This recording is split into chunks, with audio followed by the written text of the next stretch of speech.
나의 운이 이렇게 변화하잖아요. 근데 좋아지는지 나빠지는지 사실 가게라는 것도 매출이 그날의 매출이 중요한 게 아니고 추세가 중요하잖아요. 네. 그래서 좋아지고 있는지 나빠지고 있는지 이거를 어떻게 알 수 있을까요? 보통 이제 운이라는 거는 이렇게 변화가 있어서 이렇게 플럭추에이션이 있는데 거기서 내가 좋아지고 있다라는 거를 알 수 있는 방법이 한 5가지 정도가 있습니다. 5가지나 있어요. 네. 그 운이 바뀌는 건 뭐 10년마다 바뀌는 대운이 있고 매년 바뀌는 세운이 있고 월, 일, 시 뭐 이렇게 해서 계속 우리가 이제 시간이 바뀌면서 해가 뜨기도 하고 지기도 하고 뭐 계절이 바뀌기도 하고 이렇게 바뀌듯이 운이란 것도 계속 바뀌어요. 바뀌는데 아 내가 지금 내 대운이 내 세운이 좋게 바뀌었구나 라는 걸 느끼게 되는 첫 번째 징조는 뭐냐면 내 주변에 좋은 사람이 많아져요. 사람이 바뀌기 시작한다는 말씀이시죠? 그렇죠. 그러니까 예전에 나하고 이렇게 같이 뭐 네트워크가 됐든 뭐 친구가 됐든 아니면 동업이 됐든 여러 가지를 하는 사람들 중에서도 또 좋은 사람 또는 훌륭한 사람 이런 사람들이 많아지고 안 좋았던 사람하고는 헤어지고 뭐 이렇게 되는 게 첫 번째 그 징조고요.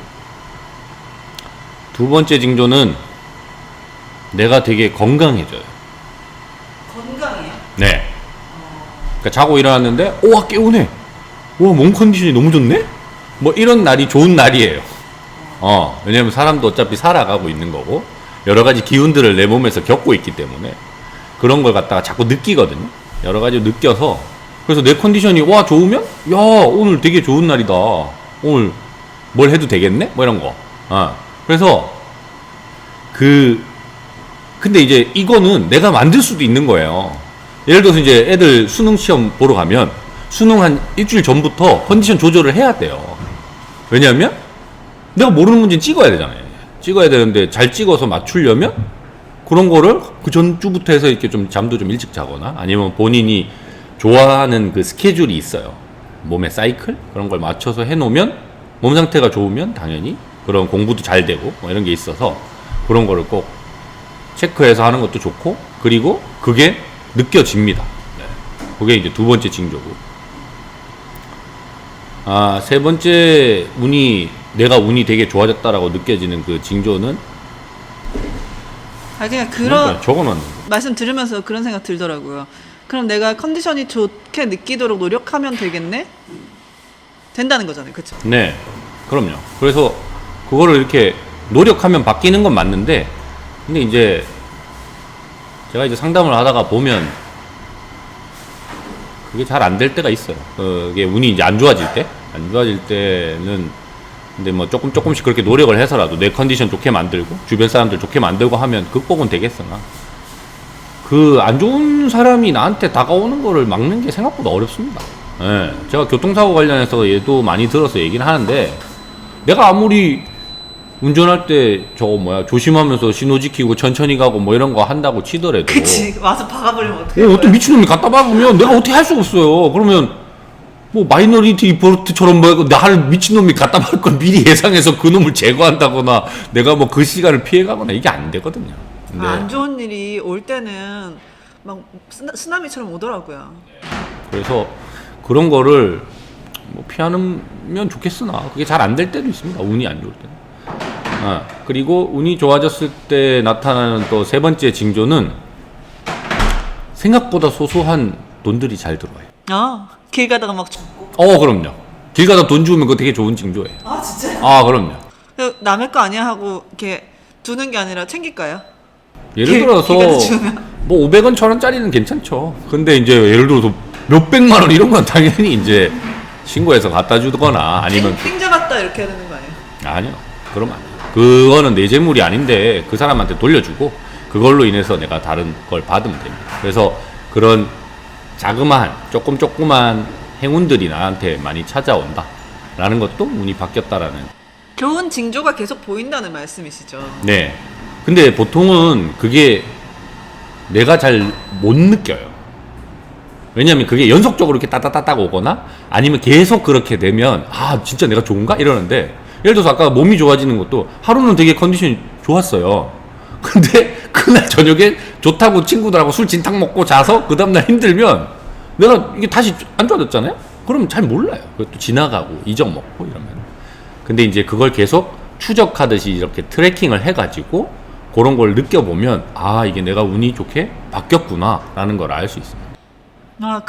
그렇게 말씀 들으니까 주변에 되게 돈이 많고 나이가 많은 분들 있잖아요. 자수성가했는데 돈이 많고 나이가 많은 분들 특징이 조심조심 살아요. 네. 왜냐면 그 사람들은 이미 체득을 한 거죠. 네, 맞아요. 내가 이걸로 까불어 봤자 크게 잘못 쓰나미 오면 당할 수 있으니 그걸 조심하는 거죠. 그리고 이제 또 하나, 나이를 먹으면 어쩔 수 없이 조심하게 돼요. 왜? 죽음이 가까워오니까. 내가 언제 어떻게 죽을지 모르잖아요. 사람이 몰라서. 불안한 거예요. 그러면 조심하게 되는. 유명한 이나모리 가지오의 수많은 경영 책의 결론 그냥 그거예요. 조심조심 살아라. 아, 네. 그럼요. 재미가 없잖아요. 그럼. 재미는 없죠. 그러니까 특히 이제 저 같은 사람은 롤러코스터 이런 거 잘 안 타거든요. 왜요? 돈 주고 내 목숨을 갖다가 굳이 테스트하는 걸 난 하고 싶지 않아. 아무리 안전해도. 왜냐면 가만히 내가 여기 있는 것보다는 덜 안전하잖아요. 아무리 안전하다고 해도. 그럼 가만히 집에만 있어야죠. 아니 근데 뭐 걸어 다니거나 이런 거의 확률에 비해서 뭐 어쨌거나 그건 너무 확률을 높이는 건데 굳이 내가 돈을 내면서까지 할 생각은 별로 없어서 잘 안 하는데 뭐 그런 측면이 아니라 어쨌거나 삶이나 기타 여러 가지 변동 변화들을 내가 감당을 할 수 있는 수준으로 오면 좋겠으나 그렇지 않은 경우들도 많기 때문에 조심하는 게 좋죠. 그러면 세 번째는 소소한 돈들이 들어온다. 네. 선물도 포함일까요? 네, 맞습니다. 선물도 포함이고 뭐 그리고 또 하나 이제 그런 선물들이 나한테 필요한 선물들이 와요. 쓸데없는 거 아니고 뭐 그런 게 온다라는 것도 하나의 징조로 볼 수 있고. 어쩐지 결혼할 때 쓸데없이 방향제만 선물 많이 주더라. 또요? 네 번째는? 네 번째는 가족들하고 관계가 좋아져요. 왜냐하면 그 사람들이 결국 나한테 영향을 많이 받는 사람들이고 제가 항상 얘기하는 그 육친이라고 하는 그 특수관계인들이 나하고의 그 특수관계인들과 나하고의 관계가 되게 개선이 된다거나 또는 좋아져요. 예를 들어서 저 같은 경우도 대운 바뀌었을 때 저희 아버지하고 좀 사이가 안 좋았었는데 그거를 결국은 해결하게 되더라고요. 해결하게 되고 지금은 뭐 잘 지내지만 예전에는 뭐 그런 걸 바꿔볼 생각조차 안 했는데 그게 바뀌더라고요. 그러면 근데 이제 사람이다 보니까 감정이 있고 그 앙금이 쌓여 있어서 그걸 그렇게 바뀌는 상황이 오음에도 불구하고 그걸 안 하려는 사람도 있어요. 근데 그거는 별로 좋은 행동은 아닙니다. 왜냐하면 우리가 파도가 이렇게 칠 때 윈드서핑 타는 거 있잖아요. 뭐 그런 것처럼 뭔가 흐름이 이렇게 움직임이 올 때는 그거를 내가 편승해서 그것에 올라타서 그걸 충분히 내 걸로 득이 되게 바꾸는 게 훨씬 더 유리하고 그게 삶을 살아가는데 훨씬 더 나한테 편한 방식이거든요. 그런데 내가 가고 싶은 방향이 그쪽 방향이 아니라서 또는 내가 여태까지 가지고 있던 그 감정이 거기에 쌓여 있어서 뭐 그런 거를 거부하게 되면 그 운이 이제 그러면 예를 들어서 그런 거예요. 우리가 운이나 이런 걸 표현할 때 주로 물 아니면 바람 이런 걸 많이 표현하는데 물 같은 경우에 이렇게 제 방으로 계속 막고 있으면 이게 언젠가는 터지거든요. 물이 세지면 그런 거하고 비슷하게 내가 이걸 편승해서 사용하지 않으면 그게 쌓여 있다가 나한테 안 좋게 돌아올 수도 있습니다. 그래서 그런 거는 충분히 활용을 하시는 게 좋고 특히 육친이라고 하는 그 특수관계인들은 대다수 부부를 제외하고는 다 천륜으로 이어져 있는 사람들이라서 그 사람들이 편안한 게 나한테도 되게 좋아요. 왜? 이게 이제 풍수에도 나오는 이론 중에 하나인데 이제 동기감응이라고 나하고 유전적으로 비슷한 사람들이 편안하면 그 기운이 나한테도 전달이 돼서 나도 편하다라는 거예요. 아이고 가족이라는 게 참 한숨만 나오는. 아니 그래서 옛날에는 그 묘자리 조상 묘를 어떻게 쓰느냐가 되게 중요하다고 그 난리를 치잖아요. 뭐 풍명당인가? 그 영화 보면 그 임금 위에다가 막 그 세도가 김조순이 막 자기 할아버지 막 묘 갖다 얹고 하잖아요. 그게 이론이 뭐냐면 그 조상인 나의 유전적으로 연결되어 있는 그 조상이 그건 이제 음택풍수라고 하는데, 그 죽은 사람이 편한 자리, 그게 이제 좀 약간 서늘하고 시체가 덜 썩고 바람도 잘 통하고 뭐 이런 자리예요. 그런 자리에 누워 있으면 그 사람이 편할 거잖아요. 죽었어도. 그럼 그 편안한 기운이 나에게 연결돼서 온다라는 겁니다. 기본 이론의 가정은. 그래서 내가 발복하게 되고, 내가 더 큰 벼슬도 얻게 되고, 돈도 벌게 되고, 뭐 이런 이론이에요. 아니 근데 주변에 보니까 좀 힘든 일이 있거나 아니면 좋은 일이 있을 때 뭐 할아버지 묘소를 찾아가서 이렇게 성묘하고 그런 사람도 있더라고요. 그게 맞는 거예요? 그건 이제 플라시보죠. 자기의 마음에 그냥 위안? 예. 근데 예를 들어서 왜 그렇다고 하냐면, 그것도 이제 예전하고 좀 바뀐 거예요. 예전에는 어쨌거나 태어나면 거의 많이 죽었어요. 그쵸. 옛날에는. 그래서 내가 어쨌거나 그런 건강한 몸을 가지고 그 나이를 먹도록 사는 것 자체도 이미 유전적으로 받은 게 있기 때문에 조상을 모시고 이랬다면, 요즘은 대부분 다 화장하지 않습니까? 화장을 하는 이유는 뭐 옛날에도 화장을 했어요. 고대에도. 왜냐면 뭐 그 땅 없는 사람은 어떻게 그 묘를 만들어요? 못 만들지. 그거 어쩔 수가 없거든요. 그래서 그런 사람들은 옛날에도 다 뭐 화장할 사람들 하고, 뭐 인도나 이런 데서도 다 하는데, 그러면 이제 그 사람들은 조상님이 다 돌아가셔가지고 화장했기 때문에 그러면 복을 못 받느냐? 그런 거 아니에요. 아니고, 요즘은 오히려 그래서 저는 음택풍수보다는 살아있는 사람들이 살아가는 집을 고르거나 또 이런 게 더 중요하다고 봐서, 요새 뭐 풍수 쪽 공부하시는 분들 대다수가 그런 쪽으로 많이 보시고, 그래서 건축학과 나오신 분들이 그런 걸 공부하셔가지고 요새 많이 하세요. 그래서 한양대 요새 무슨 융합인문대학원인가? 그거 뭐 하나 만들어졌는데, 거기는 풍수 전문으로 가르쳐주는 대학원도 생겼습니다. 그래서 뭐 그런 걸 하는데, 어쨌거나 그거는 이제 내 능력을 벗어나게 뭔가 복이 오거나 잘 됐을 때 그걸 조상에게 감사하는 마음을 가지는 것 자체가 자기 자신을 좀 더 겸손하게 만들고, 그걸 통해서 또 더 발복하게 되는 경우가 많아서, 그건 뭐 좋은 행동이죠. 좋은 행동이. 발복이 뭐예요? 발자는 이제 우리가 발사할 때 그 발자고, 복은 복이에요. 복, 진짜 복자.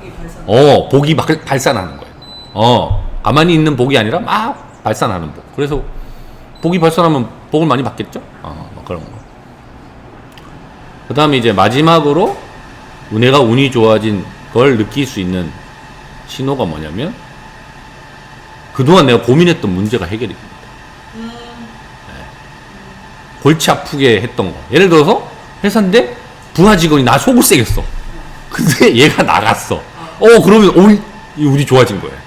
내가 내보내지도 않았는데 스스로 나갔다거나, 또는 뭐 내가 되게 고질적인 아픈 뭐 병이 있었는데 그게 개선이 돼서 나았다거나, 또는 뭐 난 정말 해외에 어디 가보고 싶었는데 계속 못 가다가 기회가 좋아서 딱 갔다 오거나, 뭐 이렇게 하나씩 해결이 되는, 그게 운이 좋아지고 있는 신호입니다. 그런 5가지가 일어나는 것 같다. 이러면 이제 운이 좋아지는 거잖아요. 그렇죠. 그럼 그때 어떻게 해야 돼요? 그때 복권을 산다? 직장을 옮긴다? 직장을 옮긴다? 뭐 그런 거. 이렇게 그러니까 도전을 해보는 거죠. 그때. 그렇죠. 그러니까 이직, 이사, 또는 뭔가 이렇게, 요새는 그런 것도 많더라고요. 어디 뭐 정부 뭐 이런 거 지원받는 거, 뭐 출전해가지고 뭐 이렇게 받는 거, 또는 사업을 다시 시작해서 뭔가 비즈니스 하는 거, 그 외에 또 내가 다른 거를 뭐 새로운 걸 배워본다던가, 그런 여러 가지 도전들을 그때는 많이 하시는 게 좋습니다. 그래서 가만히 있기보다는 오히려 그 시간들을 많이 활용을 해가지고 훨씬 더 많은 여러 가지 것들을 그 당시에 얻는 게 좋죠. 그리고 근데 이제 보통 사람들이 내가 운이 좋을 때는 그 운을 믿고 잘 뭘 안 해요. 그쵸. 그러니까 예를 들어서 사업이 잘 되면 사업 잘 되니까 그걸로 먹고 놀라 그러지, 거기서 더 노력하거나 이렇게 잘 안 해요. 근데 사업이 잘 될 때 그걸 해야 되고요. 사업이 안 좋을 때는 그걸 해결하기 위해서 다른 걸 뭘 하면 안 돼요. 가만히 있어야 되는구나. 그럴 때 제가 지난 시간에 알려드렸던 5가지 하는 게, 운동하거나 책 읽거나 공부하거나 이거 해야 되는 거예요. 근데 보통 저도 그랬는데 반대로 하는 것 같아. 안 될 때 더 막 발악하고 몸부림을 칩니다. 맞아. 근데 그게 극복을 할 수는 있어요. 제가 안 된다는 건 아닌데, 그러려면 한 10년 정도 고생을 각오하고 해야 돼요. 저도 젊어서 막 그 젊은 혈기로 막 그렇게 반대로 했는데, 지나고 나서 보니까 안 좋을 때는 조심하면서 가만히 있고 책 읽고 운동하고 그게 좋은 것 같아요. 네, 그래서 막 그때는 그걸 돌파해야 된다 생각했는데 그리고 이 동양 철학이나 사주 이런 것이 말이 되는 게 인간이 엄청 자기 마음에 휘둘리는 존재잖아요. 나약하고 맞는 것 같아. 네. 아니 그래서 그 돌파는 할 수 있죠. 할 수 있는데 재밌는 건 제가 이게 좀 사주 상담도 하고 뭐 이렇게 사업하시는 분들 얘기를 들어보면 돌파하는데 제가 얘기했잖아요. 한 10년 걸린다고? 10년 걸려서 돌파해서 거기서 이제 얻은 재물이나 그 성공하고 10년 동안 놀고 공부하고 뭐 한 다음에 그 10년째 되는 해에 다시 이제 뭔가를 시도해서 하는 거하고 규모나 크기가 비슷해요. 그러니까 굳이 그걸 10년 동안 고생할 이유가 별로 없어 보여요. 완전히 그걸 뒤바꾸고 싶지 않아. 자기 자신의 그 사주나 MBTI나 그 캐릭터가 그런 백호살이 있으면 또 방법이 없는 거잖아. 그렇죠. 고집이 세니까. 그래서 제일 중요한 걸 하나 빠뜨렸네. 내가 운이 좋아졌을 때 딱 티가 나는 거. 다른 사람 얘기 잘 들어요. 싫은 소리 해도 그걸 내 스스로 받아들여서 좋게 해석해서 내가 잘 한다. 남의 얘기가 귀에 안 들어오잖아요? 남의 얘기가 귀에 안 들어오면 그거 자기 지금 운이 되게 안 좋은 거예요. 그럼 뭐 하면 지금 완전 내 얘기하는 것 같아요. 제가 그랬어요. 그러니까 남의 얘기 잘 들어야 됩니다. 네. 고가운 얘기 하더라도 그걸 내가 좋게 받아들이면 그게 운이 좋은 상태예요. 근데 아무리 나한테 칭찬해주고 좋은 얘기를 해줬는데도 내가 거슬리잖아요? 그럼 그때는 운이 안 좋은 거니까 뭘 하시면 안 돼요. 저의 운이 안 좋았던 날들이 생각나네. 여기까지. 좋아. 이거 완전히 풀로 딱 너무 좋은 얘기인 것 같아.